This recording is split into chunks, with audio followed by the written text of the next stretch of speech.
বাহিনীদেরকে আল্লাহ রাব্বুল আলামিন ৩০০০ এই মুসলমানদের অস্ত্র, ভারী কোনো অস্ত্র নাই, যা ছিল তরবারি, এই তরবারি দিয়ে এমনভাবে তারা যুদ্ধ করেছেন, আল্লাহর নুসরত এমনভাবে এসেছিল। ১,০০,০০০ সৈন্য, এরা পিছনের যে ১,০০,০০০ সৈন্য ছিল, ২,০০,০০০ সৈন্য পিছু হটতে বাধ্য হয়েছে। শেষ পর্যন্ত আল্লাহ তাআলা মাত্র ৩০০০ এই মর্দে মুজাহিদ ইমানদার সাহাবীদের এই ইমানি শক্তির বিনিময়ে আল্লাহ তাআলা এদের বিজয় দান করেছিলেন। তাহলে এতে বোঝা গেল মুসলমানদের বিজয়, ইসলাম ধর্মের যে যুদ্ধর বিজয় হয়েছে, এই বিজয়গুলো সংখ্যাধিক্যের কারণে মুসলমানরা কখনোই বিজয় লাভ করে নাই। মুসলমানদের বিজয় হয় রব্বুল আলামিনের নুসরত, সাহায্যে, আল্লাহর দয়া। নাহলে দেখেন বিশ্বের সুপার পাওয়ার রাষ্ট্রগুলোর মধ্যে একটা ইসরায়েল, আয়রন ডোম নামে একটা অত্যাধুনিক প্রযুক্তি তারা তাদের বর্ডারে নিযুক্ত করে রেখেছে। এই আয়রন ডোম, এটা বাহির থেকে কোনো অস্ত্র তাদের রাষ্ট্রের ভিতরে ঢুকতে পারে না, সেটা ওইখান থেকে এই ডিভাইসটি ক্যাপচার করে ফেলে। এমন শক্তিশালী একটা ডিভাইস তারা বের করেছে, ওইটাকে ভেদ করে মুহূর্তের ভিতরে ২০ মিনিটের ভিতরে ৭,০০০ রকেট ওইখানে গিয়ে পড়লো। এটা আল্লাহ তাআলার কুদরত ছাড়া আর কিছুই হতে পারে না। আল্লাহ তাআলা ফাঁকে ফাঁকে তো বলতে পারেন যে আল্লাহর কুদরত সব সময় আসে না কেন? এটা আল্লাহ তাআলার নিজাম, আল্লাহ তাআলা এটা তার তাকদীরে লিপিবদ্ধ আছে, কখন কি হবে না হবে আল্লাহ ফাঁকে ফাঁকে তার কুদরত দেখায়। আবাবিল বাহিনী দিয়ে আল্লাহ তাআলা এক জাতিকে নাস্তানাবুদ করে দিয়েছিলেন।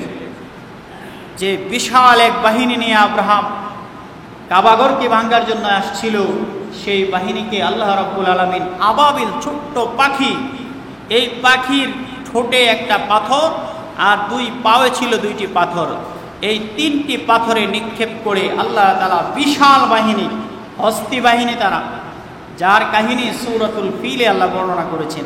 ফিল মানে হলো হাতি, আসহাবুল ফিল মানে হাতি বাহিনী, হাতিওয়ালারা। এই হাতি বাহিনীদেরকে ছোট ছোট পাথর দ্বারা আল্লাহ তাআলা ধ্বংস করে দিয়েছিল। তো এগুলো আল্লাহ তাআলা ফাঁকে ফাঁকে দেখান যে দেখো আমি কিন্তু করতে পারি। তবে ইহুদিদেরকে আল্লাহ, এবং খ্রিস্টান, ইহুদি বিধর্মী যারা, এদেরকে আল্লাহ একটা সুযোগ দিয়ে থাকে। বলেন সুযোগ দেওয়ার দরকার আছে না নাই? কারণ এদের তো পরকাল বলতে কিছু নাই। তো এদের যদি পরকালও না থাকে আর ইহকালেও তাদের সুযোগ দেওয়া না হয়, তাহলে তো এটা একটা কেমন ইনসাফ হয় না। আল্লাহ রাব্বুল আলামিন পরকালে তাদের কোনো হিস্সা বা অংশ যেহেতু নাই, এই জন্য দুনিয়াতে এদেরকে কিছু অবকাশ দিয়ে থাকেন, এই জন্য সুযোগ দিয়ে থাকেন। এর মানে এই নয় যে আল্লাহ তাদের দয়া করছে বা মায়া করছে, ছেড়ে দিচ্ছে। আল্লাহ ছাড় দেন, তবে ছেড়ে দেন না। আল্লাহর ধরা খুব মজবুত ধরা। ইন্না রাব্বাকা লাবিল মিরসাদ, আল্লাহ উৎ পেতে বসে আছেন, আল্লাহ দেখছেন কে কি করছে না করছে। যখন ধরবেন আল্লাহ, ধরলে আর আল্লাহ কাউকে ছাড় দিবে না। ফাআলুল লিমা ইউরিদ, তিনি যা ইচ্ছা করেন তাই করেন। সে একজন সত্তা, সেই সত্তার কাজে হস্তক্ষেপ করার, মন্তব্য করার কারো কোনো অধিকার নেই। এই ইহুদি, নাসারা, খ্রিস্টান তারা পরকালে কিছু পাবে না। বিধর্মীরা পরকালে কোনো কিছু পাবে বলেন? এটা মুসলমানদের কোনো আকীদা হতে পারে? মুসলমানরা এটা কখনোই বিশ্বাস করতে পারে না। কারণ কোরআনে কারিমে আল্লাহ রাব্বুল আলামিন বলেছিলেন, কোরআনে কারিমে সূরা আলে ইমরানের মধ্যে বলছেন, ওমাই ইয়াবতাগি গায়রাল ইসলামি দীনান, রাব্বুল আলামিন বলেন কোন ব্যক্তি যদি ইসলাম ছাড়া অন্য কোনো ধর্ম অবলম্বন করে, তালাশ করে, ফালাই ইউকবালা মিনহু, ওই ব্যক্তির তরফ থেকে সেই ধর্মটা কখনোই আল্লাহ অ্যাকসেপ্ট করবেন না, কখনোই আল্লাহ সেই ধর্ম গ্রহণ করবেন না। এটা চূড়ান্ত কথা। ইন্নাদ-দীনা ইনদাল্লাহিল ইসলাম, একমাত্র মনোনীত ধর্মই হলো আল্লাহর কাছে কি? ইসলাম। ইসলাম ছাড়া যত ধর্ম আছে সব বাতিল। কোন ধর্মের লোক আল্লাহর তৈরি জান্নাতে প্রবেশ করতে পারবে না। এখন কোন মুসলমান যদি বলে না, কে জান্নাতে যাবে আর কে যাবে না, ইহুদিরা জান্নাতে যাবে কিনা, কাফেররা জান্নাতে যাবে কিনা সেটা আমি জানি না, তাহলে তার ঈমানে কি আছে? ভেজাল আছে না নাই বলেন? কারণ যেখানে আল্লাহ বলেছে মুসলমান ছাড়া কেউ জান্নাতে প্রবেশ করবে না, তার ধর্ম আমি গ্রহণ করব না, সে পরকালে আখিরাতে ক্ষতিগ্রস্ত হবে। ওয়া ফিল আখিরাতি মিনাল খাসিরিন, মানে খাসিরিন মানে সে জাহান্নামী, পরকালে ক্ষতিগ্রস্ত হওয়া মানে জাহান্নামী হওয়া, সে জাহান্নামী হবে। সেখানে যদি কোনো মুসলমান বলে যে আমি জানি না কে জান্নাতে যাবে, মুসলমান যাবে না, ইহুদি খ্রিস্টান তারা জান্নাতে না জাহান্নামে যাবে আমি জানি না, তাহলে বুঝতে হবে তার এই কোরআনের এই আয়াত সম্পর্কে তার কি রয়েছে? সন্দেহ রয়েছে। প্রিয় ভাইরা, সাম্প্রতিক সময়ে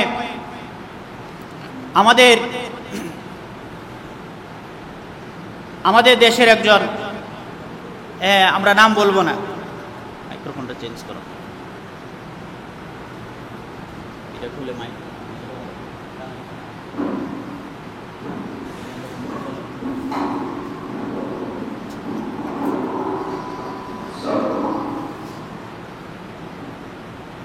ইন্টারনেটের কল্যাণে আমরা দেখতে পেয়েছি আমাদের দেশের একজন এমপি সাহেব, ওনার কিছুদিন পরে পরে মাথায় কি যেন ঢুকে, আর উনি তাফসীরের মতন বক্তব্য দেন আর নিজেকে দাবি করেন যে আমি কোরআন হাদিস সম্পর্কে অনেক জানি।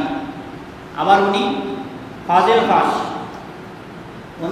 পাস করে ওনার কথাবার্তা শুনলে মনে হয় যেন উনি গণ্ডমূর্খ ছাড়া আর কিছু না। একজন সাধারণ মানুষও যে কথা বলে না, সেই লোকটার মুখ দ্বারা এরকম কথা বের হয়। উনি বললেন একটি সর্বজনীন একটা অনুষ্ঠান, ইহুদি খ্রিস্টান হিন্দু বৌদ্ধ মিলে সবাই মিলে একটা অনুষ্ঠান করেছে, সেখানে বক্তব্য দিতে গিয়ে উনি বলেন যে আমি পড়েছি মান ক্বালা লা ইলাহা ইল্লাল্লাহ দাখালাল জান্নাহ, এটা হাদিস, এটা বলেছেন সত্য, যে ব্যক্তি লা ইলাহা ইল্লাল্লাহ বলবে সে জান্নাতে প্রবেশ করবে।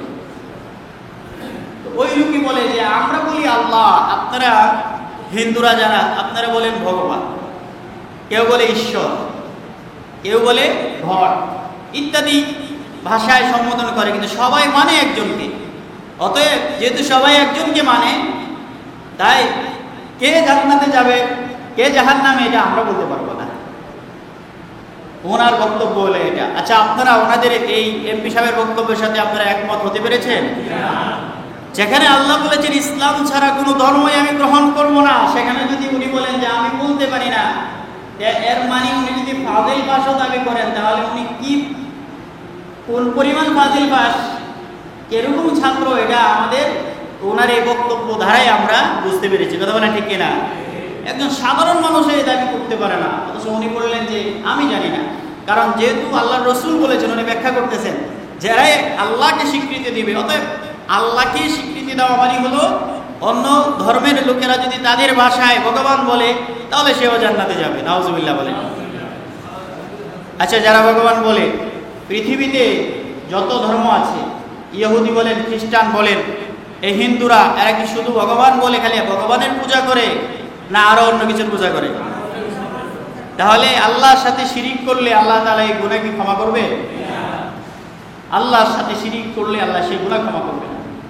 যদি মেনে নিতাম ওনার কথা যে ওনারা ভগবান দ্বারা একমাত্র আল্লাহকেই বোঝায়, আল্লাহ ছাড়া আর কারো সামনে মাথা নত করে না, একমাত্র আল্লাহকেই মানে, আল্লাহর ইবাদত করে সবকিছু আল্লাহর বিধান মানে, তখন যদি বলতেন যে না আল্লাহ না বলে ভগবান বললেও কিছু সময়ের জন্য মেনে নেওয়া যেত, যেহেতু হিন্দুরা আপনার শিরিক করে মূর্তি পূজা করে, তাহলে ওনার এই কথা এটা গ্রহণযোগ্য নয়। আপনি খ্রিস্টানদের মধ্যে দেখবেন এদের মধ্যে কয়েক দল। আপনারা অনেক সময় মনে করেন যে মুসলমানদের মধ্যে এত দল কেন? সব ধর্মের মধ্যে দলাদলি আছে, সব ধর্মের মধ্যে এইভাবে দলাদলি আছে, বিভিন্ন দলে বিভক্ত। তো খ্রিস্টানদের এক পক্ষের দাবি হলো, এরা বলে যে রব হলেন তিনজন। নাউজুবিল্লাহ বলেন। আল্লাহ হলেন প্রধান রব, আর আল্লাহর ওয়াইফ হলেন হযরত মারিয়াম আলাইহিস সালাম। নাউজুবিল্লাহ। আর আল্লাহর ছেলে হলেন হযরত ঈসা আলাইহিস সালাম। এই হলো এদের দাবি। তাহলে তারা যদি এরকম আকীদা পোষণ করে, অথচ রব্বুল আলামিন কোরআন কারীমের সূরাতুল ইখলাসের মধ্যে বলেছেন কুল হুয়াল্লাহু আহাদ আল্লাহুস সামাদ লাম ইয়ালিদ ওয়া লাম ইউলাদ ওয়া লাম ইয়াকুল লাহু কুফুয়ান আহাদ। হে নবী, আপনি বলুন হুয়াল্লাহ, তিনি হলেন আল্লাহ, আহাদ মানে এক, আল্লাহ একজন, আল্লাহুস সামাদ তিনি অমুখাপেক্ষী, উনি কারো কাছে দ্বারস্থ নয়, কারো মুখাপেক্ষী নন উনি। লাম ইয়ালিদ, তিনি কাউকে জন্ম দেন নাই। ওয়ালাম ইউলাদ, আবার কারো কাছ থেকে জন্ম নেন নাই। ওয়ালাম ইয়াকুল লাহু কুফুয়ান আহাদ, তার সমকক্ষ কেউ হতে পারে না, কেউ নাই। তাহলে যারা বলেছে, খ্রিস্টানরা যারা বলে হযরত মারিয়াম আল্লাহর ওয়াইফ আর হযরত ঈসা আল্লাহর ছেলে, তাহলে তারা এই কথা বলে কি করলো? শিরিক করলো কিনা বলেন? আল্লাহর কোরআনে কারীমের আয়াতের স্পষ্ট বিরুদ্ধাচরণ করলো কিনা? তাহলে এই খ্রিস্টান বা ইহুদি যারাই বলেন, তারা যদিও রব ঈশ্বর ঘট মানার কারণেও তারা যেহেতু বিভিন্ন আপনার সাইডে শিরিকে লিপ্ত, সেই কারণে তারা কখনোই জান্নাতে প্রবেশ করতে পারে না। এটা চূড়ান্ত কথা। ওমাইয়াবতাগি গায়রাল ইসলাম, ইসলাম ছাড়া যে কোনো ধর্ম যদি কেউ অবলম্বন করে, ফালাই ইউকবালা মিনহু, এখানে একটা লাম শব্দ আসছে। লাম শব্দের অর্থ হলো কশিন কালেও, মানে কখনোই আমি আল্লাহ সেই ধর্ম গ্রহণ করব না। হুয়া ফিল আখিরাতি মিনাল খাসিরিন, পরকালে এই সমস্ত লোকরা ক্ষতিগ্রস্ত হবে। এরা পরকালে তারা জাহান্নামী হবে। নাউজুবিল্লাহ বলে। তাহলে আমাদের দেশের এই এমপি সাহেবকে আল্লাহ শুভবুদ্ধি দান করুক, ভালো ভালো বিষয়ে বলার তৌফিক দান করুক। আমরা দোয়া করি ওনার জন্য, বলেন আমিন। এরকম কিছু কথাবার্তা উনি ফাঁকে ফাঁকে বলে থাকেন। প্রিয় ভাইরা, উনি আবার সাম্প্রতিককালে আরেকটি কথা বলেছেন।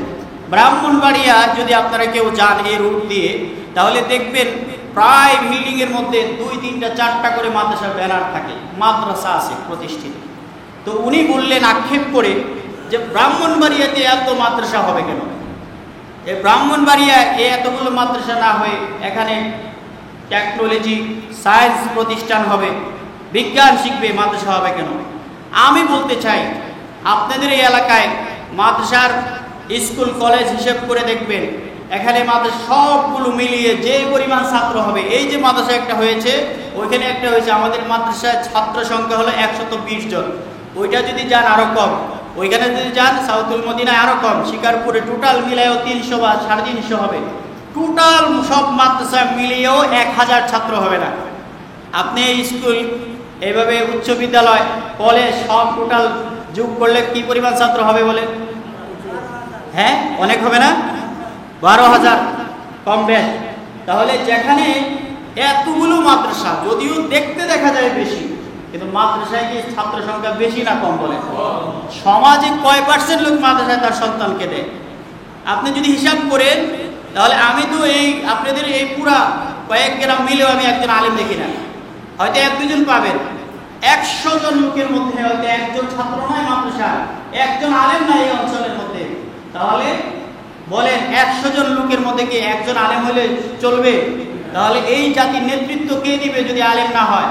সবাই যদি টেকনোলজি শিখে, সবাই যদি বিজ্ঞান নিয়ে পড়াশোনা করে, সবাই যদি আপনার ওই লাইনে পড়াশোনা করে, তাহলে মিম্বরে বসে 10,000 আর 15,000 টাকার বেতনে চাকরি করার মতন কোনো লোক খুঁজে পাওয়া যাবে বলেন?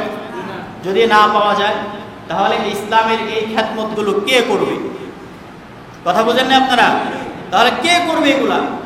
এই জন্য একটি শ্রেণীর লোক, তারা আল্লাহ তাদেরকে শুভবুদ্ধি দিয়েছেন বিদায় দুনিয়ার স্বার্থকে বিসর্জন দিয়ে তারা চিন্তা করে নাই যে আমার ছেলে এই ইমামতি করে কত টাকা পাবে, মাদ্রাসায় পড়াইলে কত টাকা পাবে, এই চিন্তা না করে পরকালীন চিন্তা করে এই লাইনে তারা ভর্তি করে। কথা বলেন ঠিক কিনা? আর না হলে আপনারা মনে করেন না যে আমরা এরকম কোনো ছোট ফ্যামিলিতে আসছি যে আমরা মনে এরকম স্কুল কলেজে পড়াশোনা করতে পারতাম না, এরকমটা নয়। আমাদেরও এরকম অ্যাবিলিটি ছিল, আমরাও পড়াশোনা করতে পারতাম, তবে আমরা ওই লাইনে কেন যাই নাই? আমাদের আব্বু আমাদের পিতামাতা দেন নাই, আল্লাহ ওনাদের উপরে রহম করেছেন বিধায় আমরা এই লাইনে আসছি। এখন আমার প্রশ্ন হইল, উনি যে বললেন এতগুলো মাদ্রাসা কেন হবে? টোটাল মাদ্রাসা ব্রাহ্মণবাড়িয়ার আশেপাশে সব মাদ্রাসাকে যদি আপনি সারা বাংলাদেশ মিলে হিসাব করেন, তাহলে যেই পরিমাণ ছাত্র হবে, এগুলো আপনার শতকরা 3% হিসাব করলে হবে না। তারপরেও ওনাদের এত মাথা ব্যথা কেন? মাদ্রাসা হলে আপনি আমার সন্তান, মুসলমানের সন্তানরা দিন শিখবে, হ্যাঁ, কোরআন হাদিস শিখবে। এই শিকার মধ্যে কি মুসলমানদের সন্তানরা এগুলো শিখলে কি লস না লাভ বলেন? এই পর্যন্ত 1-2টা বিচ্ছিন্ন ঘটনা যদি কেউ প্রমাণ দিতে পারেন, হয়তো দিতে পারেন, আমার মনে হয় না দিবেন। যে মাদ্রাসায় পড়ে আর ছেলেকে লেখাপড়া মাদ্রাসা করানোর পর ওই ছেলে তার মা এবং বাবাকে বৃদ্ধাশ্রমে দিয়ে আসছে, একটা প্রমাণ কেউ দিতে পারবেন এখানে? তাহলে এই ক্ষেত্রে এসে আপনি দেখেন আপনার ছেলেকে ভার্সিটিতে পড়াইছেন, স্কুল কলেজে বড় শিক্ষিত বানাইছেন, ডাক্তার হয়েছে, ইঞ্জিনিয়ার হয়েছে, অনেক কিছু হয়েছে, এরকম হাজারো নজির আছে আমাদের দেশে। তার এই বৃদ্ধ এবং বৃদ্ধা মা বাবাকে কোথায় নিয়ে রাখছে? বৃদ্ধাশ্রমে রেখেছে। তাহলে যে শিক্ষা মা এবং বাবাকে সম্মান করতে শেখায়, যে শিক্ষা মা বাবাকে আপনার খেদমত করতে শেখায়, এই শিক্ষার দরকার আছে না নাই বলে? এটা তো দুনিয়ার লাভ, পরকালে লাভ কি? আপনার সন্তান আপনাকে জানাজা পড়িয়ে যখন আপনাকে কবর নিয়ে রাখা হবে, আপনার জন্য সবরেসারি করবে, দোয়া করবে, তখন আপনার উপকার হবে কি হবে না বলেন? আর যে সন্তানগুলো ভার্সিটি পড়ে আসছে, হ্যাঁ এমনও হাজারো সন্তান আছে আলহামদুলিল্লাহ শুদ্ধ করে পড়তে পারবে না, আছে না নাই বলেন? তাহলে এই সন্তান যে নিজেকে নিজে বাঁচাইতে পারবে না, সে আপনাকে বাঁচাবে কিভাবে? আফসোস লাগে, ওরা আবার মুসলমান দাবি করে। মাদ্রাসা জায়গায় জায়গায় হোক, যারা মাদ্রাসায় ছাত্র ভর্তি করতে চাবে, যাদের মাইন্ড আল্লাহ ওইদিকে দিয়েছে তারাই দিবে। এই জন্য আমরা যারা দিতে পারি নাই, আমার সন্তানকে আমি যদি ওইদিকে পড়াইতে না পারি, আমি মাদ্রাসার বিরোধিতা করতে পারি না, আমি ওইদিকে পড়াবো। তবে হ্যাঁ, আমার সন্তানকে অবশ্যই প্রাথমিক শিক্ষা আমি অবশ্যই দিয়ে তারপরে আমি ভিন্ন লাইনে আমি পড়াশোনা করাতে পারি। এটা আমরা কেউ নিষেধ করি বলেন? কেউ তো নিষেধ করি না। সায়েন্সেরও দরকার আছে, আছে না নাই বলেন? সায়েন্স না থাকলে রাষ্ট্র চলবে? রাষ্ট্র চলবে না। আপনার বিজ্ঞানের দরকার, গণিতেরও দরকার, ইংলিশেরও দরকার, আর আরবিরও দরকার, সব কিছুরই দরকার আছে। এই জন্য আমি এক লাইনে মেহনত করবো বিদায় আরেক লাইনের সমালোচনা তো আমি করতে পারি না। আমাদের এমপি সাহেব কিছুদিন পরে পরে আমাদের মাদ্রাসা নিয়ে বিশুদ্ধার করেন, আল্লাহ তাআলা ওনাকে হেদায়েত দান করুন, বলেন আমিন। প্রিয় ভাইরা, কথায় কথায় চলে আসে আমাদের সম্প্রতি আরেকটি কাহিনী। আমাদের একজন রাষ্ট্র বড় হত্যাকর্তা একজন বলে ফেলেছেন যে নারীদেরকে ঘরের মধ্যে বন্দি রাখা হবে কেন? সর্বপ্রথম ইসলাম গ্রহণ করেছিলেন হযরতে খাদিজাতুল কুবরা। খাদিজা যদি সর্বপ্রথম ইসলাম গ্রহণ করে থাকে, হযরতে খাদিজা রাদিয়াল্লাহু তাআলা আনহা, উনি তদানীন্তন সময়ে বড় একজন ব্যবসায়ী ছিলেন। তার সম্পদ রাসূলুল্লাহ সাল্লাল্লাহু আলাইহি সাল্লাম সিরিয়ার মধ্যে শাম দেশে নিয়ে বিক্রি করে লভ্যাংশ ওনার কাছে দিয়েছিলেন। এত বড় একজন ব্যবসায়ী ছিলেন। আমাদের সেই এই নেত্রীর কথা হলো যে হযরতে খাদিজাতুল কুবরা যদি ব্যবসা বাণিজ্য করতে পারে, তাহলে এখন আমরা নারীদেরকে ঘরে বন্দি করে রাখবো কেন? কথা বুঝে আসছে আপনাদের? প্রিয় ভাইয়েরা, হযরতে খাদিজা রাদিয়াল্লাহু তাআলা আনহা যখন ব্যবসা বাণিজ্য করেছিলেন, বলেন যখন হুজুর আকরাম সাল্লাল্লাহু আলাইহি সাল্লাম ওনাকে বিবাহ করেছিলেন, তখন কি নবুয়ত পেয়েছিলেন হুজুর? কত বৎসর বয়সে হুজুর বিয়ে করেছিলেন? 25 বৎসর বয়সে। নবুয়তি পেয়েছিলেন কত বৎসরে? 40 বৎসরে। আচ্ছা, এর আগে কি কোনো শরীয়ত ছিল? ইসলাম ধর্ম কি তখন নাজিল হয়েছে? না। তাহলে এই বিধান তো তখন প্রযোজ্য ছিল না। তখন যদি উনি ব্যবসা বাণিজ্য করে থাকে, ইতিহাস ঘাটলে দেখবেন উনি কখনো যান নাই। উনি তদানীন্তন সময়ে কর্মচারী দিয়ে বিশ্বস্ত লোক ঠিক করে বিভিন্ন দেশে ব্যবসা বাণিজ্য করতেন। কেন করতেন? ওনার আগে দুইজন স্বামী ছিল, পরপর দুজনই কি হয়ে গেছে, একজন মৃত্যুবরণ করার পর আবার বিবাহ করছেন, উনিও মৃত্যু হলো। এখন ওই মহিলা কি করবে বলেন? তার তো এই ব্যবসা বাণিজ্য স্বামী রেখে যাওয়া সম্পত্তিগুলো পরিচালনা করার দরকার আছে না নাই? তাহলে সেই সুবাদে উনি এরকম নেতৃত্ব দিয়েছিলেন, পরিচালনা করেছিলেন। এখন ওনাকে সামনে নিয়ে যদি আপনি বলেন ঘরে মেয়েদেরকে আটকিয়ে রাখা যাবে না, আচ্ছা এই পর্যন্ত আপনারা কি কোনো বক্তব্য শুনেছেন যে মহিলাদেরকে ঘরে আবদ্ধ করে রাখতে হবে? মহিলাদেরকে কি ঘর থেকে বের করা যায় না? প্রয়োজনে কি মহিলারা ঘর থেকে বের হতে পারবে না? এটা তো আমরা বলি। কোনো মহিলা যদি এমনও হয় তার উপার্জন করার কেউ নাই, তাহলে সে নিজে উপার্জন করার জন্য পর্দা মেনটেন করে সেও বাহিরে বিভিন্ন ধরনের কাজকর্মে লিপ্ত হতে পারে। তাহলে এটাকে দলিল বানিয়ে আপনি স্পষ্ট সমস্ত মহিলাকে বেপর্দায় এনে চাকরি বাকরিতে লিপ্ত করার স্লোগান ঘোষণা দিতে পারেন না। আমরা বলবো এটা স্পষ্টই পর্দার বিধানকে বৃদ্ধাঙ্গুলি প্রদর্শন করা। কথা বলেন ঠিক কিনা? যদি আপনি বলেন যে না, হিজাব মেনটেন করে আমি সব কিছু করবো, তাহলে তো আপনি যে অবস্থায় বক্তব্য দিয়েছেন আপনার তো হিজাবও মেনটেনে ছিল না, আপনার তো চুল বের করা ছিল, আপনার তো গলা অর্ধেক খোলা ছিল, তাই আপনি নিজেও তো হিজাব মেনটেন করেন নাই। তাহলে হিজাব মেনটেন না করে, পর্দা পরিপূর্ণভাবে পালন না করে আপনি নিজেকে একজন খাঁটি মুসলমান হিসেবে পরিচয় দেন, এটা তো লজ্জাজনক।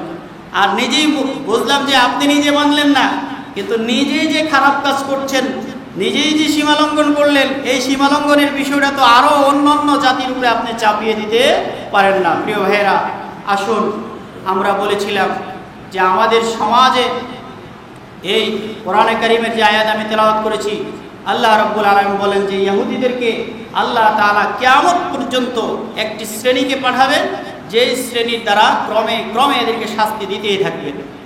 আমরা ওইখান থেকে বিভিন্ন জায়গায় চলে গিয়েছিলাম। প্রিয় ভাইয়েরা, সাম্প্রতিক সময়ে ইহুদিরা মুসলমান ইসরায়েলের উপরে যেভাবে আক্রমণ করছে, এর মূল কারণটা কি বলেন তো? কোন কারণ নিয়ে? বাইতুল মুকাদ্দাস, মুসলমানদের পুণ্যভূমি এই বাইতুল মুকাদ্দাস, এটা এমন একটা গুরুত্বপূর্ণ, ইসলামের প্রাথমিক যুগে ক্যাবলা ছিল বাইতুল মুকাদ্দাসের দিকে। আপনারা হয়তো অনেকে জানেন, 17 থেকে 17 মাস 16 মাস পর্যন্ত বাইতুল মুকাদ্দাস এই ফিলিস্তিনের দিকে মুখ করে মানুষ নামাজ পড়ত। তখন রাসূলুল্লাহ সাল্লাল্লাহু আলাইহি ওয়াসাল্লামের দিলের আগ্রহ ছিল যে আল্লাহ খানায় কাবার দিকে যদি ক্যাবলাটা হয়, আল্লাহ রসুলের এই আগ্রহকে উপলব্ধি করে আল্লাহ তাআলা রসুলের চাহাত অনুযায়ী আল্লাহ ক্যাবলাকে পরিবর্তন করে দিয়ে কাবার দিকে করে দিলেন। তার আগে ছিল ফিলিস্তিন বাইতুল মুকাদ্দাসের দিকে। যেহেতু এটা গুরুত্বপূর্ণ একটা জায়গা, মুসলমানদের প্রথম কিবলা, সেই সুবাদে এটার দাম অনেক বেশি। আরেকটি কারণ হলো আল্লাহ তাআলা গত জুমায় বলেছিলাম স্পেশালভাবে 3টি মসজিদে ভ্রমণ করার অনুমতি রয়েছে। কয়টি মসজিদে বলেন তো? 3টি মসজিদে। নাম্বার 1 মসজিদে হারাম। মসজিদে হারাম কোনটাকে বলে বলেন? মক্কা শরীফের যে মসজিদ। 2 নম্বর মসজিদ হলো মসজিদে নববী। 3 নম্বর মসজিদ হলো আল মসজিদুল আকসা। এই মসজিদে আকসা, এই 3টি মসজিদে ভ্রমণ করার অনুমতি রয়েছে। এছাড়া মসজিদকে কেন্দ্র করে আর ভ্রমণ করার কি নাই, অনুমতি নেই। এই যে একটা গুরুত্ব রাসূলুল্লাহ সাল্লাল্লাহু আলাইহি ওয়াসাল্লাম দিয়েছেন মসজিদে আকসাকে, এই জন্য মুসলমানদের কাছে এটা অনেক কদরের, অনেক গুরুত্বপূর্ণ। আরেকটি কারণ হলো কুরাইশের কাছে রাসূলুল্লাহ সাল্লাল্লাহু আলাইহি ওয়াসাল্লাম যখন মেরাজ করে আসছিলেন, এসে সরাসরি আল্লাহর রাসূল সাল্লাল্লাহু আলাইহি ওয়াসাল্লামের সামনে হযরতে জিবরিল বাইতুল মুকাদ্দাসকে পুরা দৃশ্য উঠিয়ে এনে রাসূলের সামনে এভাবে ধরেছিলেন। আর আল্লাহর রাসূল দেখে দেখে বলেছিলেন, অতটা দরজা আর অতটা জানালা মসজিদের মধ্যে রয়েছে। সুবহানাল্লাহ। যে মসজিদের এত কদর, এরকম মসজিদকে সহজে কি হাতছাড়া করা যায় বলেন? যেই মসজিদে 1 রাকাত নামাজ পড়লে কত রাকাত নামাজের সওয়াব? 25 রাকাত নামাজের সওয়াব। খানায় কাবায় 1 রাকাত নামাজ পড়লে কত? 1 লক্ষ। মসজিদে নববীতে পড়লে 50,000। আর এই বাইতুল মুকাদ্দাসে 1 রাকাত নামাজ পড়লে কত রাকাত সওয়াব? 25 রাকাত নামাজের সওয়াব। এমন একটি দামি জায়গাকে কি সহজেই হাতছাড়া করা যাবে? মুসলমানরা জান দিয়ে দিতে পারে, সব হারিয়ে ফেলেছে। 60 থেকে 70 বছর পর্যন্ত লড়াই করে আসছে, তারপরেও এই পূর্ণ ভূমিকে তারা হাতছাড়া করবে না। এটাই তাদের দীপ্ত শপথ। কিয়ামত পর্যন্ত এই মসজিদে আকসার জন্য লড়াই চলছে, তো চলবে। এটাকে হাতছাড়া মুসলমান কখনো করতে পারে না। প্রিয় ভাইয়েরা, আরেকটা হলো আল্লাহ রাব্বুল আলামিন এই মসজিদকে সম্মানিত করেছিলেন। আপনারা জানেন, আমাদের নবী মুহাম্মদ সাল্লাল্লাহু আলাইহি সাল্লামকে মেরাজের রজনীতে নিয়ে এই মসজিদের ভিতরে যত নবী দুনিয়াতে আল্লাহ প্রেরণ করেছিলেন, সব নবীদের উপস্থিতিতে রাসূলকে ইমাম বানিয়ে আল্লাহ তাআলা এই মসজিদ থেকে সর্বপ্রথম ভ্রমণ করিয়েছিলেন অর্ধ জগতে। সুবহানাল্লাহ বলেন। তাহলে এই মসজিদের সম্মান আছে না নাই? এরকম অনেকগুলো কারণে রাসূলুল্লাহ সাল্লাল্লাহু আলাইহি ওয়াসাল্লাম ফিলিস্তিন অধিবাসীর জন্য, এই শামের জন্য, হাদিস শরীফের মধ্যে একাধিক হাদিস রয়েছে। আহলে শাম মানে হলো তদানীন্তন সময়ের শাম ছিল আপনার ফিলিস্তিন, জর্ডান এবং আরেকটি জায়গা ফিলিস্তিন, লেবানন। এই 3টি জায়গা মিলিয়ে তদানীন্তন সময়ে কি ছিল? এই শাম ছিল। এই শামের জন্য রাসূলুল্লাহ সাল্লাল্লাহু আলাইহি ওয়াসাল্লাম দোয়া করেছিলেন, আল্লাহুম্মা বারিক লানা ফি শামিনা। সুবহানাল্লাহ বলেন। আল্লাহ আমাদের এই শাম দেশের মধ্যে আপনি বরকত বাড়িয়ে দিন। আপনি আমাদেরকে এই ইয়ামানের মধ্যে ইয়ামান দেশের জন্য আল্লাহ রাসূল দোয়া করেছিলেন। রাসূলুল্লাহ সাল্লাল্লাহু আলাইহি ওয়াসাল্লামের দোয়ার পরে তখন সাহাবায়ে কেরাম বললেন, হুজুর আমাদের নজদ একটা জায়গা আছে। হ্যাঁ, অধিকাংশ মুহাদ্দিসিনে কেরাম বললেন নজদ হলো সেটা ইরাকে, যে এই ইরাকের জন্য দোয়া করেন। 3 বারের পর রাসূল বললেন যে না, ইরাকের জন্য দোয়া করব না, কারণ সেখানে ভূমিকম্প হবে, সেখানে খুনাখুনি হবে, এর জন্য বরকতের দোয়া আমি করব না। সুবহানাল্লাহ। তাহলে যেই জায়গার জন্য পয়গম্বরের দোয়া আছে, যে মসজিদে আকসার জন্য রাসূল দোয়া করলেন, হ্যাঁ, ফিলিস্তিনের মধ্যে আমার রাসূলুল্লাহ সাল্লাল্লাহু আলাইহি সাল্লাম থেকে নিয়ে সমস্ত নবীর এভাবে শুভাগমন ঘটেছিল, যেখানে যাদের পায়ের ধুলায় দন্য হয়েছিল যে মসজিদ, ওই মসজিদকে কেউ কখনো শুধু ফিলিস্তিনের মুসলমান কেন, বিশ্বের 200 কোটি মুসলমান যে যেখানেই থাকবে কখনোই সে মসজিদের ভালোবাসা অন্তর থেকে দূর করতে পারে না। এই মসজিদ কি শুধু ফিলিস্তিনের মুসলমানদের মসজিদ বলেন না আমাদের মসজিদ? হ্যাঁ, এটা সমস্ত মুসলমানের মসজিদ। অতএব এই মসজিদকে উদ্ধার করার জন্যে যুগ যুগ ধরে লড়াই চলছে, এখনো হচ্ছে, কিয়ামত পর্যন্ত হবে, শেষ পর্যন্ত লড়াই, চূড়ান্ত পর্যায়ে লড়াই হবে। পয়গম্বর বলেন, লা তাকুমুস সাআতু হাত্তা ইউকাতিলাল মুসলিমুনা আল ইয়াহুদিয়্যা, ততক্ষণ পর্যন্ত কিয়ামত হবে না যতক্ষণ পর্যন্ত না মুসলমানরা ইহুদিদের সাথে লড়াই করবে। সুবহানাল্লাহ বলবেন না? রাসূলের ভবিষ্যৎবাণীগুলো এখন বাস্তবায়িত হচ্ছে কি হচ্ছে না বলেন? ইহুদিদের সাথে লড়াই। কি লড়াই? হাত্তা ইয়াফবিতাল ইয়াহুদিয়্যু মিন ওয়ারাইল হাজারি ওয়াশ শাজারি, এমন লড়াই হবে, সামনে হয় এটা ঘটবে, এখন হয়তো মুসলমানরা আপাতত মার খাচ্ছে, কিন্তু এমন একটা সময় আসবে যখন আল্লাহ এমন শক্তি দান করবে, এই গেরিলা বাহিনীদেরকে মুসলমানরা ঐক্যবদ্ধভাবে প্রতিরোধ গড়ে তুলবে। এমন হবে অবস্থা যে ইহুদিরা ভয়ে তারা ইয়াফবিতা মানে আত্মগোপন করবে, মিন ওয়ারাইল হাজার, পাথরের নিচে গিয়ে, ওয়াশ শাজারি এবং গাছের আড়ালে গিয়ে তারা নিজেদেরকে লুকাবে। তখন ওই গাছ এবং শাজার এবং পাথর ডাক দিয়ে বলবে, ইয়া মুসলিম হাযা ইয়াহুদিয়ুন, হে মুসলমান এদিকে আসো, এই যে দেখো ইহুদি। সুবহানাল্লাহ বলে। পাথর বলবে, এই যে ইহুদি আমার পিছনে লুকিয়ে আছে। এভাবে বলবে, খালফি, হ্যাঁ তাআল, তুমি এদিকে আসো, সেই যে আমার পিছনে আছে, ফাকতুলহু, হত্যা করো তাকে। সুবহানাল্লাহ। পাথরের জবান আল্লাহ খুলে দিবে, পাথর বলবে, গাছ বলবে, হ্যাঁ ফাকতুলহু, তাকে হত্যা করো। এমন একটা সময় আসবে ইনশাআল্লাহ। আল্লাহ তাআলা যদি এই সময়টা আমাদের হায়াত বাড়িয়ে রাখে, আমরা দোয়া করি আমরা যেন ইমাম মাহাদির স্বর্ণ হয়ে সেই ফিলিস্তিনের মাটিকে বিজয় করতে পারি। আল্লাহ আমাদের তৌফিক দেন, বলেন আমিন। গত জুমায় বলেছিলাম, কোন মুসলমান যদি শাহাদাতের কামনা না করে মৃত্যুবরণ করে, তাহলে একটি হাদিস আমি বলেছিলাম, মিশকাত শরীফের হাদিস, সেই জন্য মুনাফিকের আলামত নিয়ে মৃত্যুবরণ করেছে। নাউজুবিল্লাহ বলেন। এজন্য ভিতরে আপনি মুমিন হিসাবে সব সময় শাহাদাতের তামান্না আকাঙ্ক্ষা করতে হবে যে আল্লাহ আমাদেরকে ইমাম মাহাদি কিয়ামতের আগে আসবেন, ওনার নেতৃত্বে আমরা যেন জিহাদ করতে পারি। আমাদের এই মনোবল, আমাদের এই সাহস আর এই হিম্মত আর শক্তি আমাদেরকে দান করেন। এই নিয়ত আবার এই আকাঙ্ক্ষা সবসময় দিলের ভিতরে করার দরকার আছে না নাই বলেন? প্রিয় ভাইয়েরা, আজকে মুসলমান, ফিলিস্তিনের মুসলমানরা নির্যাতিত, তারা আজকে বাস্তুহারা, গড়হারা।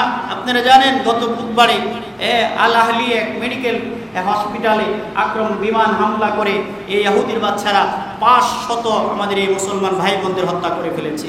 এই হসপিটাল পর্যন্ত যেখানে নিরাপদ নাই, আজকে সেখানে নির্বিচার এই জুলুম নির্যাতন হচ্ছে। ওই দিন বেশি দিন নয়, এই জুলুমের প্রতিশোধ অবশ্যই তাদেরকে পাই পাই করে দেওয়া হবে। এজন্য আমরা তো বাংলাদেশ থেকে কিছু করার নাই, আমরা দোয়া ছাড়া আর মৌখিক প্রতিবাদ করা ছাড়া তো আর কিছু করতে পারছি না আপাতত। যদি কখনো ডাক আসে, যদি এরকম অবস্থা তৈরি হয় যে ফিলিস্তিন কারা কারা যেতে প্রস্তুত, যদি ডাক আসে, তাহলে আপনাকে যেতে প্রস্তুত আছেন ওখানে? আল্লাহ তাআলা সবাইকে এরকম মনোবল দান করে, বলেন আমিন। প্রিয় ভাইয়েরা, আজকে আমাদের সেই নির্যাতিত নিপীড়িত এই মুসলিম ভাইদের পক্ষে আজকে আমরা ওই হাই স্কুল মসজিদ থেকে বাদাল জুমার নামাজের পরে আমরা প্রতিবাদ বিক্ষোভ সভার আয়োজন করেছি।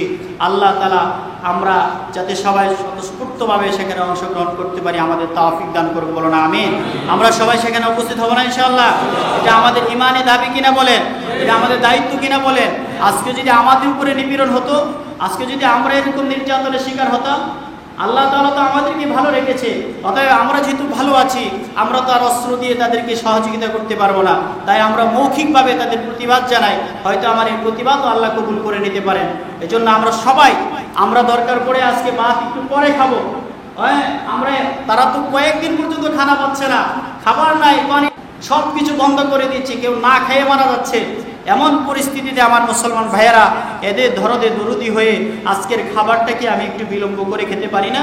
আমরা কি সবাই সেখানে যেতে প্রস্তুত আছি তো ইনশাআল্লাহ?